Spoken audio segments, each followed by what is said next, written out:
Oh, buddy. Oh, we've all got them. Yeah, Oh, cool. We were messing about, mate, before. there's always there's You always one of stupidly those, let us right? in first. I came on those music. I thought, oh, Zoom's got a new "You've joined the call" thing, and it's not. It's Dom with the guitar.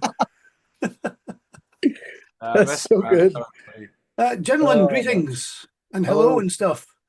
How we doing? I'm good. And how are yourselves? Hi, Ah, Grant. good. Thank you for doing this.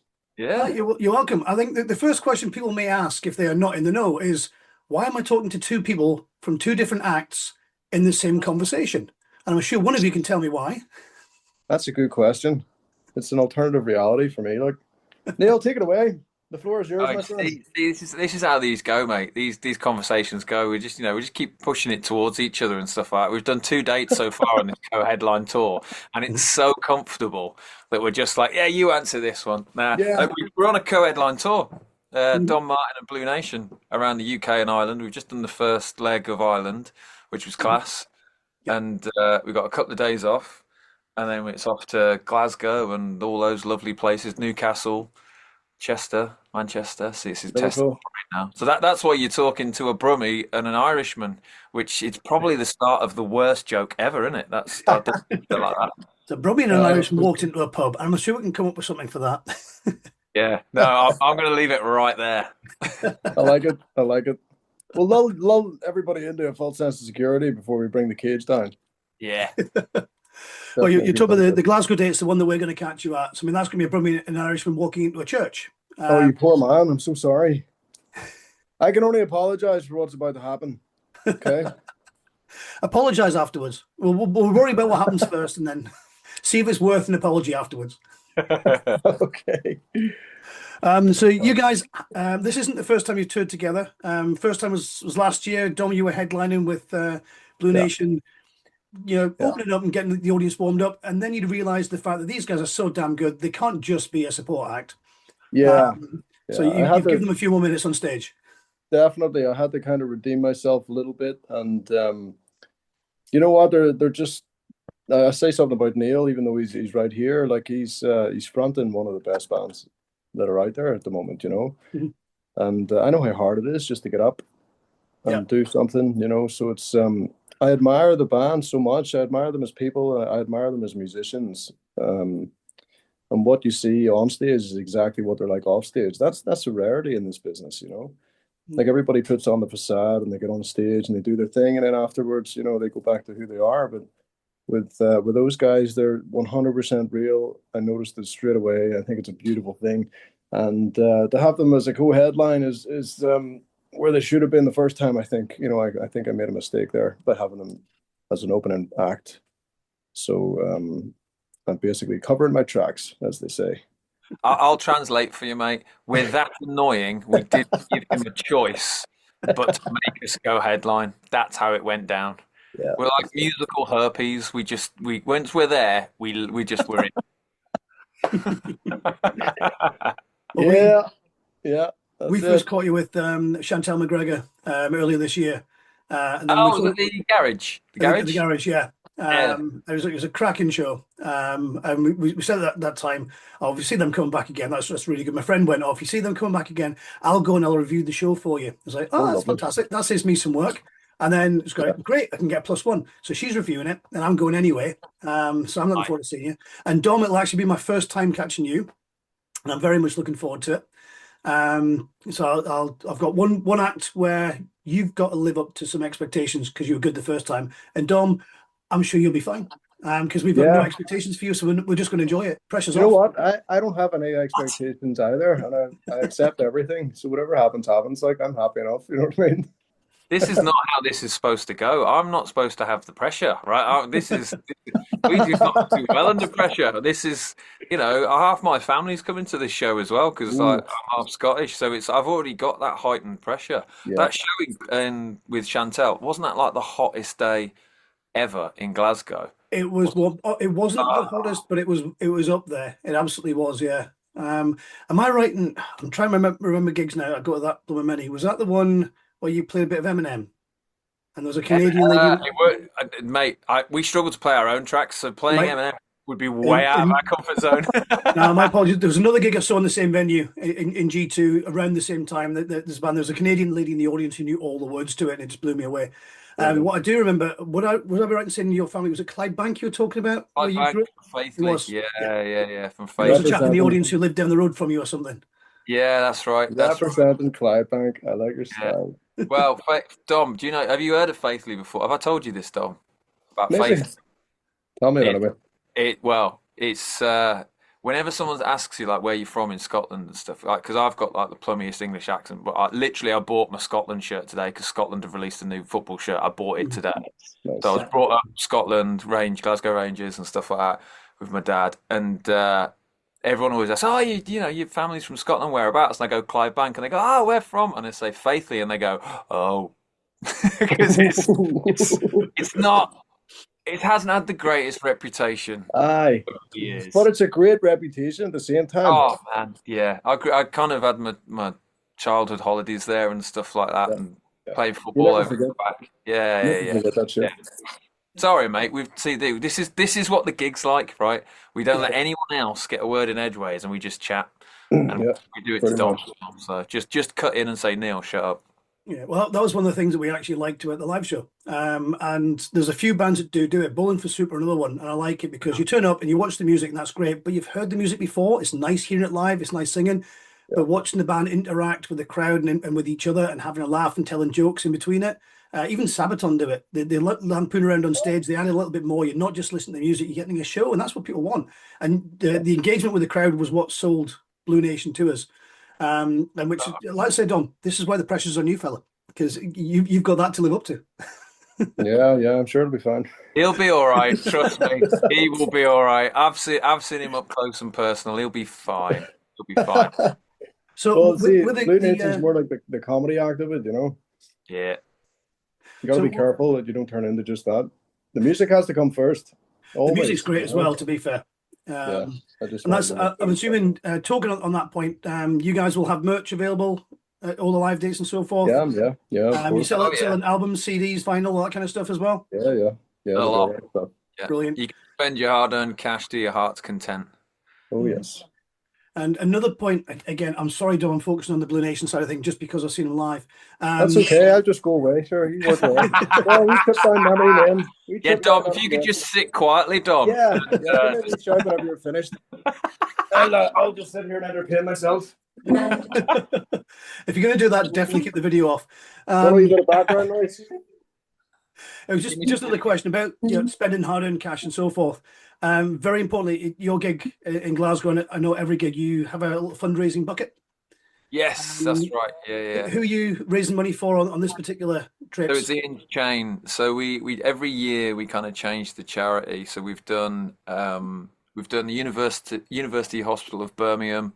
We've done the Samaritans, the Mental Health Foundation. But for this kind of year, what we wanted to do was we wanted to kind of really localize it as well because there's nothing wrong with the charities we've focused on and stuff, but Mhm. they get a lot of the media and a lot of attention. So we've gone for a much smaller charity called Ian's Chain, and it was born out of absolute devastation because the parents of Ian Saville, he sadly took his own life.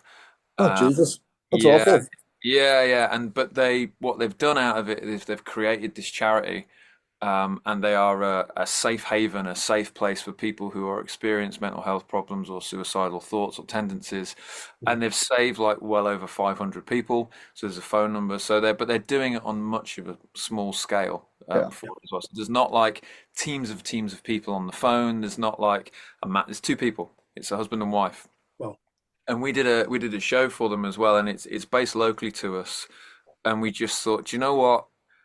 If anyone deserves, money from, the pound coins or whatever people throw in or what we do, and it Yeah. is those guys, and it's been such a cool thing to do because, that when they're ill, right? mhm. When the two guys are ill, or they can't carry on, so they have to kind of keep going, kind of stuff. So it's really cool. It's really good. It's an inspirational story, and they've literally saved lives. So any strap you've got after the show, you want to throw in card payments and stuff is cool. We're going to do a lot of stuff with them over the years. We think we Yeah, can. thanks for doing that, Neil. That's lovely, man. That's really It's, lovely. it's not. It's we've got them out. We've got a big gob. With you know what it's like, Dom. We've got a Yeah, big gob. It means a lot to us. We've lost friends, family members to suicide and mental health and stuff. So it's important, and it's important to talk about it as a bloke.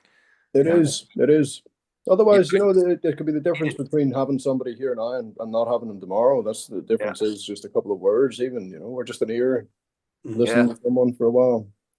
And it's an important thing that's changed in the last few years. I work as a teacher, and I found that kids are a lot more open about a lot Yeah, of mental health stuff and identities and so forth now than they certainly were when I was growing up, and that is absolutely a good thing. You can't talk about it enough. yeah, I tell you now, every show we do, because Luke's trained as well in this, because he is far more educated and more eloquent in this than me as well. But every show we do, and we talk about it, people will come up to us afterwards, and I'll be brutally honest. I had this kind of perception that it was a certain type of person or certain walk of life that you come from that you struggle with this kind of stuff, Mm. way back when. But having learnt about it and studied it with Luke and talked to different people, we have had high-end kind of financial officers in big banks. We've had soldiers. We've had teachers. We've yeah. had it. It's It does. universal. It's It's completely everyone. universal. Yeah, Yeah, totally. There's no. The weird thing about it is it affects everybody. It doesn't matter who you are, where yeah, you're from, yeah, your background, your upbringing. It hits everybody, right? And we've Yeah. even had wives come up with their other half and go, he won't talk to me, but then he will talk to us on the merch stand because it's easier to talk to three weird little yeah, brummies that you think you're not going to see again, right? Mhm.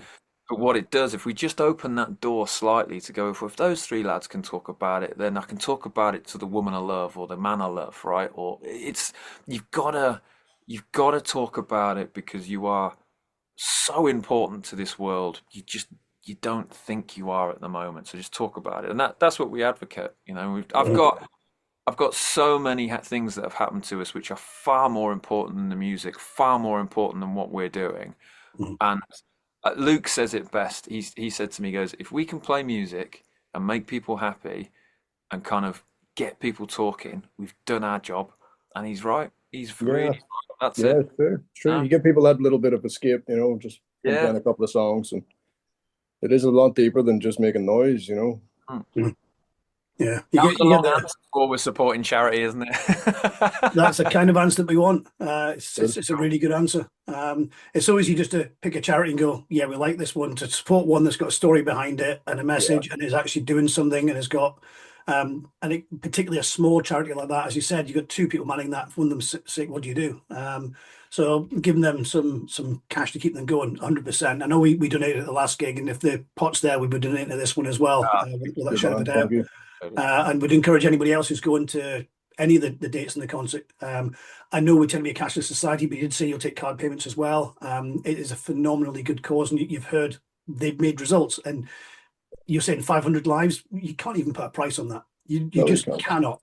you So can't even put a price on one. That's the thing as well, yeah.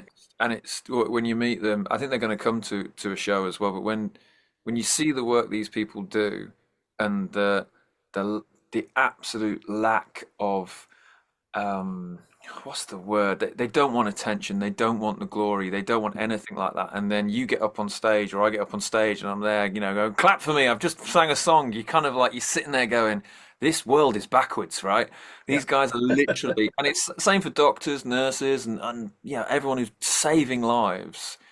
They don't want the glory. They don't want the kudos for it. And that to me is like you're changing lives, but they just don't see it, Mhm. Yeah, right? yeah, Which is beautiful in itself. So that the world is a beautiful place. We just have to look a bit deeper sometimes at it. It's Mhm. difficult, isn't it? yeah, Music can help open doors, open ears as well. I mean, a lot of the songs that you can listen to relate. When you listen to like Linkin Park and go back and listen to their early lyrics, that was Chester venting. That was his catharsis. That was his getting things out there. The Wild Hearts, Ginger Wildheart, a lot of his songs have been about his own therapy, his own journey through mental health. And there are so many bands and artists out there. Rory is one of the big ones at the minute. That's entire thing is breaking down barriers. And there's such a way of getting into people's heads. You hear somebody singing and suddenly it hits you.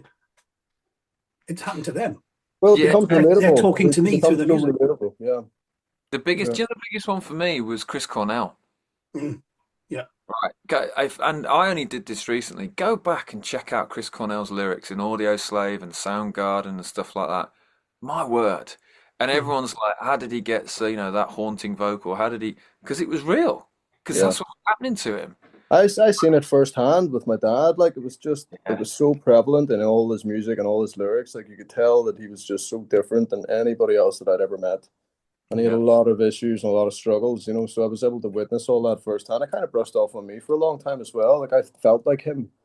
I felt like this is what it must be like to be completely fucking destroyed. You know what I mean? Yeah. This is a horrible feeling, and it's something that not a lot of people can shake, and it's something that not a lot of people can get away from. mm, I think music as a pill choice instead of taking actual pills, instead of taking prescriptions. I think music is one of the biggest cures of mental illness, of a lot of different things. And mm. I think a lot of people need to be more open-minded about creating music, like getting into guitar, getting into an instrument that interests them, and just start making noise with it. Because if it can help me and save my life, it can help and save a lot of other people's lives too. So I agree with that 100%. It's something that should be explored a lot more, and I think it takes living through it a little bit to and getting through it a little bit to be in a kind of position to understand it more, and give other people advice about it instead of just taking from examples and stuff. It comes down to that You know what I talking mean? about it as well. It's Yeah, like if yeah, you've been through it, be prepared to talk about it. Say, I went through this and I got yeah, through it. It proves yeah. the point that I know you're going It through shit. it gets I've been better, there. I mean, There's you can yeah. do it. Don't give up. Don't ever give up. Yeah. That's what they want you to do. Yeah. True. Yeah. Certainly, that's been great, guys. Circling back to the music. Yeah. Dom, as I said, you very kindly let this little bunch of upstarts onto a co-headline tour. They've been at Look it. how They've been at it quickly longer you than I changed. have. They've been at it like 10 years longer than I have. No, we're the upstarts. We're only You're The 12. the upstarts, upstarts now. You don't have to change your name. I'm gonna have to get new T-shirts in. The upstarts. the I blue like that. upstarts. No, listen. I recognize good music when I hear it. I'm not the type of guy that would be like, oh, this music's crap and this music's good. It's just that I keep my opinions to myself that way. But I watched these guys in Edinburgh last year when they opened up for us the first show. And me and Ben, my bassist, we just kind of sat like side stage and watched them, and we were like, "Fuck yeah, Mhm. this is really good. This is so different than everything else out there. It's so different. It's so catching, and it's so like it stays in your like their lyrics and their songs. They stay in your mind for a very long time after the show. So I only want like that type of stuff at my, if you're doing like a co-headline or you're doing a support tour, and you need somebody to support your own music, stuff like that. I want the best stuff. I don't want somebody that's not as good or somebody that's not on the same kind of, not that I'm like, I just mean in general, like a generalization. I know a lot of artists that would put on a subpar act because it makes them look better. There's a lot of that Yeah. stuff that goes on in this industry, and I don't like it. I want the good guys on. I want the best music on because it shows that you're not insecure. I think a lot of musicians are really a Mhm. lot of just little boys and girls instead of actually men and women. That's Yeah. there's a playground feel to a lot of it. Like you're back in the playground. I think a lot of these people never grew up, so Yeah. there's a lot of insecurity in it, which is one of the reasons I stay away from people, and which is another one of the reasons why I don't drink, because like it shuts down a bonding process. You know what I mean? It shuts down on a chance to bond with certain people because the drink thing is all they kind of do. So if you kind of take yourself away from that, you have no problem because you're not going to be in that little clique. You know what I mean? I used to think it was a bad thing, but now after experience, like I actually think it's a really good thing. Keep Mhm. myself to myself, but it's an absolute pleasure. I'm really glad that these guys were available to do this again and to Mhm. do it properly this time. So, how are you organising the dates? Are you swapping around, alternating We slots? are actually, yeah, yeah. These before guys are, every well, show, I know what we do is Neil's no, the, no, no. yeah, you I'll go. tell the truth. I'll Yeah, tell you the go, truth. go Before first. every show, right? What we do, you've got Dom's band on one side and we're on the other, and we have a game of Bulldog, and whoever wins the game of Tig or Bulldog gets to go on second. And so far, what we've learnt is Ben is quite light on his feet, so it's no. It's to be fair, right, when it came to it, I remember sitting down with like Dom and Audrey and Fenton, and they asked us. It was on like I think it was like the fifth or sixth gig of the last tour. They said, "Look, we've got this thing we want to do with you guys," and I thought, "Oh, we're in trouble here." And we've done something wrong. And they were like, we want to do a co-headline because we've been talking about it. I was like, yeah, we're in. And I kind of said yes, and we all said yes. And then they started reading through the venues, and I just heard Liverpool and the Cavern Club. They were Yeah. huge Beatles fans, so my mind was gone. Right, I was literally not hearing anything. It was a dream sequence. I was already in the cavern playing. Right, I was thinking, right, I can do my best John Lennon here, Yeah, and I don't need. And that's it. Luke can do his Paul McCartney or whatever, or George Harrison probably. And and then they said, "Oh, what do you think?" And we were like, "Yeah." So the only thing we said was like, "Oh, please, we'd love to do that one." And they're like, "Yeah, yeah, of course." But then it was, again, what Dom says, there was no ego about it. There was no, and we were like, "Look, we get that when you say co-headline, Mhm. let's be brutally honest here, we're probably much lesser known than Dom, right? And that's no problem on us at all." And they Mhm. went, "No, no, it's co-headline, so we share the second slot." Yeah, Yeah. And it's it's like, fair. yeah, there's no, and there's, and some of the stuff that we do during the show as well, and like me and Dom and the boys had to talk about, it's just easy because you're talking to a friend and you're talking to someone that wants you to do well. Yeah, So yeah, you sit there, and if you're all sitting there and you go, right, what's the best thing for the show? What's the best thing that we can do for this show in that location to give the audience what they want? Dom's absolutely right, and there's very few people we would do this with. yeah. Not from a that we don't want a co-headline, but more from the point of if we're going to do this, let's do this right, and let's give them a show that they walk away from going, "Oh my God." And the first two shows, and obviously there's a nervousness about that, or from my side, because you think, have we achieved it? The Of course first there two is. Of shows, course there is. the comments we've got back, I've been looking at them today, and the feedback we're being sent, and the feedback we're getting after the shows. I mean, one guy was like, he said he put it on today. He was like, I saw Bonamassa in Cork, and he goes, and you guys blew it out of the water, right? So that's an arena style, Mhm. an arena. Joe Bonamassa and this guy, it's his opinion, right? And he's Yeah, entitled of course, of to. course. Yeah. So Yeah, there'll be many people that saw Bonamassa and said he was better than us and Dom. But yeah, for someone to say that, that means we've done our job right. Yeah. But it's because the egos can be on stage, we can be those kind of rock stars on stage and give that performance. But the minute it comes to planning or strategy or what we're trying to do to make this work the best, you just leave them where they should be, which is on stage, yeah, yeah. and it Exactly. works. It's that Yeah, honesty with each other that Mhm. this can work if we just serve the show, serve the songs. yeah, and it's kind of keeping it simple as well. You know what I mean? Once you add too much complexity, a plan can just become an absolute nightmare, and then you don't even want to get on stage. You know what I mean? Because there's so much stuff going on and so much stuff around it, and expectation and everything from it. Some people just want to play, you know, and So yeah, so I think you're we're all getting in that kind of school. the Liverpool show. I'm assuming Dom, the tour finishes off in Belfast. I'm assuming you're taking the headline slot of that one, being the Nah, event we're manager. having that No, one. We no, were like, there's no way the lad from Belfast is headlining in Belfast. We no, want no. You can take it. I'm not even going to turn up because I can actually just go home. I'm not even going to be there. I'll send some lookalike. That actually makes sense. Can you imagine though? Can you imagine if we turned around and went, nah, we want that one? Can Uh, you imagine? It's just like madness, isn't it? you're going to know something. I would actually enjoy it a bit more if that was the case because then I could actually just sit back after my bit and just kind of watch some good No, music and take it easy, bring it all back home, you know? Yeah. no. So what have you guys got planned for after the tour? Have you got any, are you looking at recording more stuff? Have you got some more dates coming up in next year? So Yeah, you're there'll be a finishing lot of basically the there'll run be a to lot of Christmas. So recording. There'll definitely be a lot of recording. There'll be a lot of shows as well. Next year is going to be a really busy one. Um, I'm going out on tribute to Rory Gallagher in Europe, so I'm hoping that hits pretty hard. It'll be pretty fast-paced and energetic set.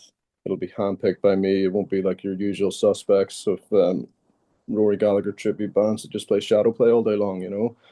I'll be taking a deep dive right back to the Taste era and even before that. Nice. In the beginning, all that kind of all them albums that nobody bloody listens to anymore. I'm really looking forward to that, but also my own stuff as well. Some solo stuff will be happening here and there, but there will be a lot of recording. I'm going to try and do like a whole load of different record places where they make music and try and find the best one. So I'll probably just do like a song in like I don't know, like 12 songs in multiple different studios, and just make some contacts that way and into the mixing and mastering and producing side of things. Just learn as much as I can from it, basically. Making Buried in the Heel taught me an awful lot. It was the only one that I really produced. The other two were mixed and produced and like messed about with and stuff by other people because I didn't really know what I was doing. So the Buried in the Heel one was pretty hands-on, and I kind of enjoyed doing that. So I'm looking forward to, I don't know, just kind of traveling around different studios and finding somebody who can break it down to me in terms that I can understand. I'll just be like, just talk to me like I'm a 6-year-old boy. Okay. This is how you teach me to make an album. Not sure about release dates yet, but there's a wealth of songs to pick from that I've written over the past couple of years, and I guess it's just picking the ones that I want to play on stage more than anything else is the biggest problem for me. Because there's some songs you just don't want to play over and over and over again every night because it just drives you bloody mental. You end up hating the show. So I just want to keep it fun from now on. I'm done bearing my soul with my own traumas and past failures and dwelling on my own disasters. I want it to be fun now. Hopefully that works. We'll see what happens. Saying it and doing it, two different things. Like, you know, you know what I mean? But I'd like to try out loads of different musicians. Like I've been talking to Nick about, in Blue Nation. I've been trying to get him to join my band, although I know he never would, and I would never try and steal him. It's more of a funny thing. But every time I see him or I phone him or I talk to him, I'm like, please join my band. And it's getting to him. I can tell. So if I'm making an album, he's close by. He'll definitely be playing drums on it, without a doubt. Because I love his technique. I absolutely love his technique, and it's just such a force. You know what I mean?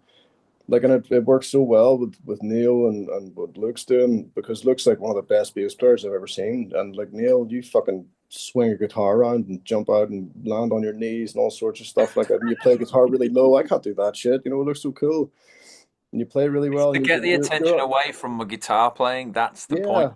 The point is, if they're looking at all the other stuff, I'll let you do the clever stuff. It's not Jimi Hendrix, right? But it's not Jimi Hendrix at the same time. It's you're the whole thing. It's like the rhythm thing. It's the chords they're all powerful. None of them are choked up.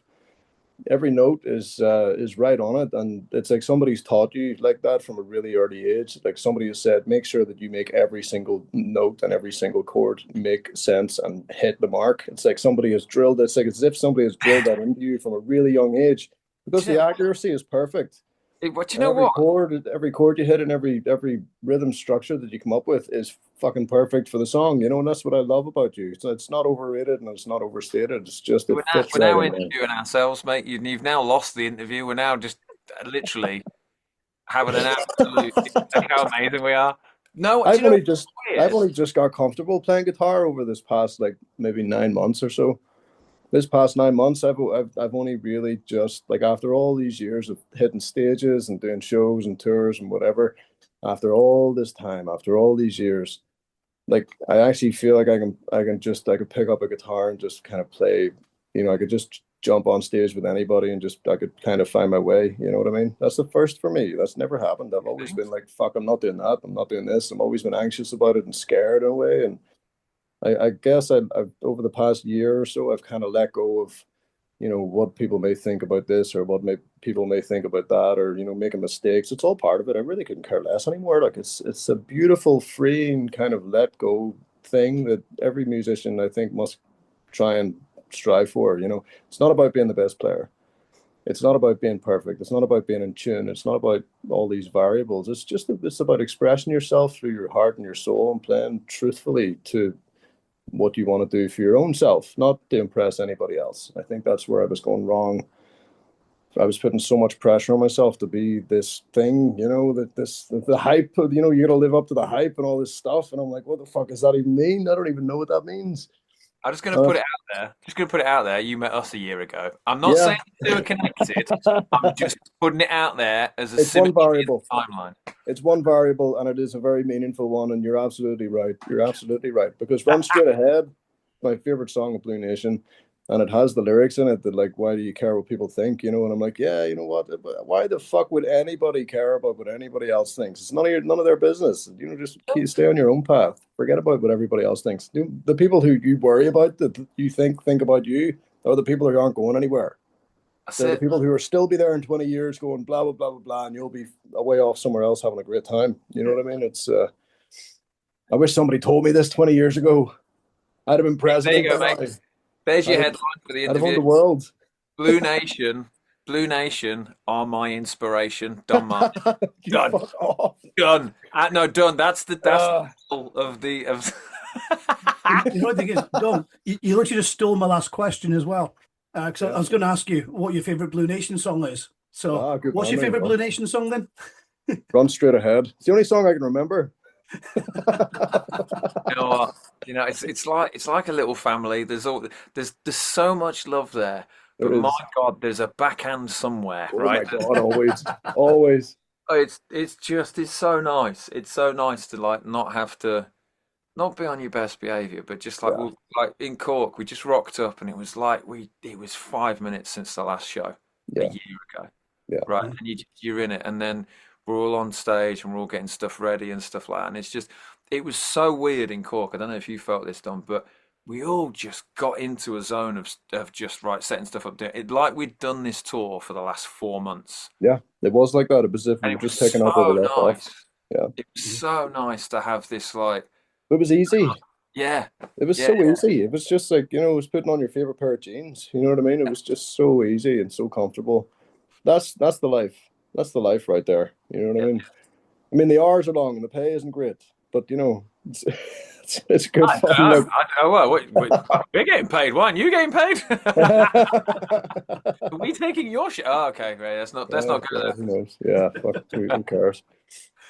Just to reverse that last question round, Neil, what's your favourite Don Martin song? It flips. There's two, right? I love Unhinged just because I love how the guitar kind of comes in. You know that guitar? Is it the album version? On Unhinged? Yeah. Yeah, I think, yeah. The album version was a 57 Vibro Champ, which I have, which is right. I don't know if you can see it right there. Oh, yeah. That little beauty there. It's got a real like little nasty bite to it. It was on fire. Yeah. It burst into flames in the studio. And I was like, fuck, let's get this done quickly because this amp is on fire. It was like an exhaust from a car, like backfiring, like flumes of like purple smoke and purple electricity coming out of the valves. It was mental. I was like, let's get this take finished because this amp it's not gonna last. Yeah, I got it up to my amp tech whenever I got home and he fixed it, but I haven't used it. No, actually I used it last time on that last tour we did. Yeah, unhinged. Or that's the song. There's one, and I keep bugging Dom on it mainly because I want to sing on it. Government. And he's refusing to play it live, and I'm like, why aren't you playing this live? Is it because I'm here? And I will literally just storm the stage and sing with you. And he's like, no, it's not that. It's not that. And it's like, it's not. It's just so much work to have. It's in a weird tuning. And it doesn't make sense just to bring one guitar to have that one song for that one tuning. I've just got so many other stuff that is easier and mobile to play. Plus, it's a very personal, very deep song, and I don't want to play it because it's not for me to play. It's for other people to listen to on the album because there's always a surprise. Then it's always like, oh, I've seen the show and I've heard all the songs, so where's there no surprises? And then when they listen to the album, they're like, fuck, there's all sorts of different shit in here I have no idea about, So it's like it's that thing too. People who actually do take the time, then there is actually something extra for them. That very small band of people that listen to my shit, like there's always like something a wee bonus that they can find in there somewhere. That's what I like about that. I remember Like when I Drinking Blue worked, Colors is one. Drinking Blue Colors is one that I've been trying to get a version together for years. But since Lawrence, my first drummer, left, I just haven't been able to find anybody who can like fucking drum that song, like really get it out there because it takes a certain like three-piece material. You know this. It's hard to fill some songs. It's hard to fill. There's voids in them, and you're like, nah, I don't really feel the energy in this song because the three-piece isn't working completely together to make it all work. You're doing most of the stuff, and the drummer's just kind of keeping up with you, and the bass player doesn't really know what the fuck's going on. That thing. So sounds that's like Blue why. Nation. That's why that's why some of the songs don't get played because I don't know how to articulate to them. I don't know how to dictate to them what to do, and they don't know how to, just come up with stuff off the cuff because we don't really, spend a lot of time together outside of music. So there's no gel really. The only time we see each other is if we have something musical to do. So there's no like, there's no think tank. There's no, coming together and talking influences and talking music and stuff like that. It's pure like work life, and then everything separate from my own personal life. Even musically, which is, I guess, is kind of good in a way. And I mean, it has its pros and cons. Definitely. But musically, some of the songs are impossible to play with people who don't give a shit about them. Apart from government. Apart from government. Just play the rock songs, man. Shut the fuck up. I remember when I worked out what government was about. Yeah, I mean, it's And I went up to Dom, and I went, this song's about this, isn't it? And he went, how did you know that? And I was like, that's my accent, that might it. And I was like, this about this, isn't it? And he was like, I haven't told anybody that. And I was like, yeah, I know, but I've worked it out. Right. Yeah. So, and I won't, obviously, I'm not going to say because it's Dom's song and it is a personal song. And I think it's hard when you tell people what songs are about because some people will have a different view on what the song is about and what it means. Yeah. I've been shocked by people's interpretations of songs sometimes. And I'm like, yeah, that's exactly what it's about. And I'm sorry, I can't come up with any examples right now, but I know there's been some really funny ones. And I'm like, how did you know that? That's insane. Well done. And I have no idea like where the hell their inspiration came to come up with such a story about a song. But yeah, I give it to them every time. Again, a really long answer for you of which song I would choose of Don Martin's, wasn't it? Jesus, well, I don't know, man. I've been awake for about 3 days now, so I'm so manic. I'm so manic right now. Well, I'm keeping an eye on the time because we've got the cheapskate version of Zoom, which means it cuts us off in about 2.5 minutes time. So, happy days. It's been lovely talking to you.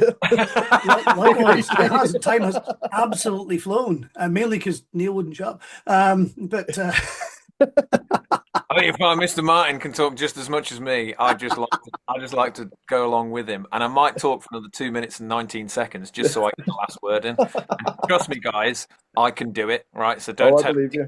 Well, the important thing is before we finish, I want to make sure that people are aware or reminded about the tour dates. You're kicking off in Glasgow, or you're continuing the tour as it is on the 14th of November in Glasgow. You've got a run of 10 dates after that, 11, I think, because Dom, you've got one date on your own. Sadly. On the 21st. Are the tickets still available for all of the shows? Yeah. Yeah, there's low ticket warnings in a couple of areas. So if people are thinking about getting a ticket, don't rely. Yeah, so there's a special offer on them too. If you buy one, you get one. Wow! If you buy a ticket, you get a ticket. Yeah. Yeah. And also to remind people, bring a bit of spare cash along, not just for the merch, which is a really important thing. We know it keeps bands going. We know it's money in your pocket. We know it puts petrol in your fuel tanks. Yeah. But for Ian's chain as well, bring a few pennies, bring a couple of quids, and without a doubt, I can say save a life. They've done it. They'll continue to do it. Please donate, chuck money in that bucket, swipe your card, whatever it is, and help those guys out as well. That'll be hugely appreciated. Gentlemen, thank you so much. That's been such a fun conversation. I'm going to aim to get this online this evening, podcast and on YouTube.